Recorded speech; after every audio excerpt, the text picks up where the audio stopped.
Hello friends नमस्कार स्वागत करुच्ची आपको आपणकर प्रिय YouTube channel express gurus friends आपण मानी एक खुशी खबर जो मैंने सीटी बा डीएलईडी कोर्स करने चाहते से आज पाखु अप्लाई स्टार्ट हो जाइए। तो चलतु आपण मैंने केमी निर्भुल भाव में अप्लाई करेंगे निज मोबाइल बा निज लैपटॉप रे तार प्रोसेस मुझे जनईदेवी। फास्ट आपन कौन करेंगे ना जेकोसी एक ब्राउजर में samsodisha.gov.in सर्च करूँ। सर्च कलापर यही एक पेज आपको पलि आसो जोटी स्कूल एंड मास एजुकेशन थी सहीटी जी से गलापर आप DELED तार उपर आपण क्लिक करेंगे। DELED जो लिखाई से क्लिक करेंगे। क्लिक कलापर आपन को यही एक पेज पलि आसो जोटी थी न्यू स्टूडेंट रजिस्ट्रेशन तार उपर आपण क्लिक करेंगे। न्यू स्टूडेंट रजिस्ट्रेशन पर क्लिक कलापर आपन को यही एक पेज शो कर जोटी आपन को name of the student jar apply करेंगे जी तांकर संपूर्ण ठीक नाटी देवे आपनकर मोबाइल नंबर देवे ईमेल आईडी देवे तापर सबमिट करेंगे। कलापर आपन को मोबाइल किंबा मेल को गोटे ओटीपी जीवो से ओटीपी टाइट देवे तापर आपनकर पासवर्ड देवे पासवर्ड को फिर कन्फर्म पासवर्ड देवे तापर सबमिट करेंगे। सबमिट कलापर आपनकर सक्सेसफुल रजिस्ट्रेशन मेसेज टी पलि आसीबो।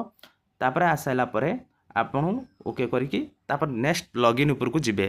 स्टूडेंट लॉगिन ऊपर गलापर आपनकर मोबाइल नंबर देवे जोटा देइथिले रजिस्ट्रेशन वाले से मोबाइल नंबर टी देवे तापर आपनकर पासवर्ड देवे देकी लॉगिन करेंगे। लॉगिन कलापर यही एक पेज पलि आसीबो जो पेज रे कि देखिबे बापट साइड रे गोटे एरो मार्क बा तीर चिन्ह भाया गोटे देखंतु अछि तार ऊपर क्लिक करेंगे।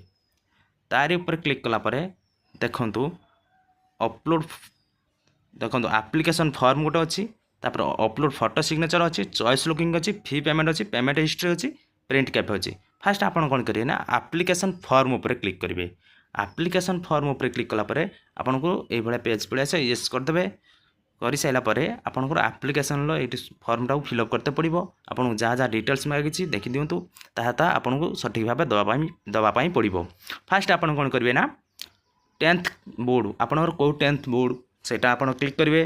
क्लिक कलापर आपन कौ ईयर 10th क्लास पास करछंती लिखिए आपन 10th एनुअल एग्जाम दे पास करछंती ना सप्लीमेंटारी तापर क्लिक करेंगे। तापर आपन 10th बोर्ड जो रोल नंबर टी देदेवे दे सारापर से आपंकर समस्त डिटेल्स ऑटोमेटिक फिलअप हो। तापर आपंकर सोशल कैटेगरी आपन SC ST ना OBC जनरल जहाँ आपंकर कैटेगरी थी सेटा देवे। तापर आपंकर मेरिटल स्टेटस बाहर कि नहीं तापर आपन जो कोटा गोटे अच्छी से स्टेट कोटार पकेबे जदि आपंकर कौन कोटार बिलोंग करूँ सेटार भी आपड़ पकई पारे।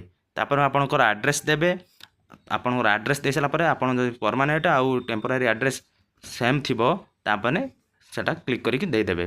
तापर आपणकर जो ओडिया +2 लेवल कि 10th स्टैंडर्ड आप ओडिया पढ़ी कि नहीं सेटा येस और नो करेंगे। येस करेंगे नो कले आपंकर नब ना येस करेंगे आपड़ ओडिया पढ़ी बोली। तापर नेक्स्ट आसो आप स्ट्रीम आपन कौ स्ट्रीम पकाउं आपन +2 टा कौ स्ट्रीम थिला आर्ट्स कि साइंस आपन जो स्ट्रीम थी से स्ट्रीम रे आपन क्लिक करेंगे कर सारिकी आपन तापर को आसबे। तापर आपनकर सेठी आपनकर 10th बोर्ड रो जो मार्क देवे 10th बोर्ड को यूनिवर्सिटी देकी आपन मार्क सेठी ऑटोमेटिक फिलअप हो जाइतो से आपन जो रोल नंबर देथिबे फिलअप हो जिवो। तापर आपन सेकंड रे आपनकर +2 रे कोन को ईयर पास को मार्क कोन सब आपन सेठी दवा पई आपन को पड़िबो। 10th दे साला परे आपन को +2 टी निर्भुल भाव में देवे दे साला परे सारा परसेंटेज मार्क सब ऑटोमेटिक पळि आसीबो। रोल नंबर दे साला परे तापर आपन को बैंक डिटेल्स मागिबो। बैंक डिटेल्स आपनकर अकाउंट नंबर सठिक भाव में देवे कन्फर्म अकाउंट नंबर देवे तापर अकाउंट होल्डर नेम देवे तापर IFSC कोड देवे तापर ब्रांच नेम पळि आसीबो बैंक नेम पळि आसीबो। तापर आपन कोन करबे जो डिक्लेरेशन देछि से जो बॉक्स ऊपर आपन क्लिक करेंगे। डिक्लेरेशन क्लिक कर सारा पर आपन को सबमिट बटन ऊपर क्लिक करिया पई पड़िबो। एभले एक पेज पळि आसीबो एप्लिकेशन प्रोसेस सक्सेसफुली तापर आपन ओके करेंगे। ओके कले आपनकर पेज पळि आसीबो जोटी कि आपन कन्फर्मेशन करिया पई तापर आपन को देखिदेबे आपन सब जिनिस ठीक अछि कि नहीं जदि भूल थिबो ताने बैक टू मॉडिफाई ऊपर क्लिक करके मॉडिफाई करि पारिबे करेक्शन करि पारिबे नचेत आपन जदि ठीक थिबो कन्फर्म ऊपर क्लिक करि देबे। कन्फर्म पर क्लिक कर साला पर आपनकर आउ मॉडिफाई होबो नै। तापर आपन नेक्स्ट पेज पळि आसीबो। नेक्स्ट पेज रे आपन को ଆପଣଙ୍କର ଫଟୋ ଆଉ ସିଗ୍ନେଚର ଅପଲୋଡ଼ ପାଇଁ କହିବ। ଦେଖନ୍ତୁ ଫଟୋଟି ଆପଣଙ୍କର 30 KB ମ୍ୟାକ୍ସିମମ୍ କହିଛି। 30 KB ଭିତରେ ଫଟୋଟି ହେବା ଦରକାର ଏବଂ ସିଗ୍ନେଚରଟି ମଧ୍ୟ ଆପଣଙ୍କର 30 KB ଭିତରେ ହେବା ଦରକାର। ତାର ଫଟୋ ସିଗ୍ନେଚର ଦେଇକି ସେଭ୍ କରିବେ।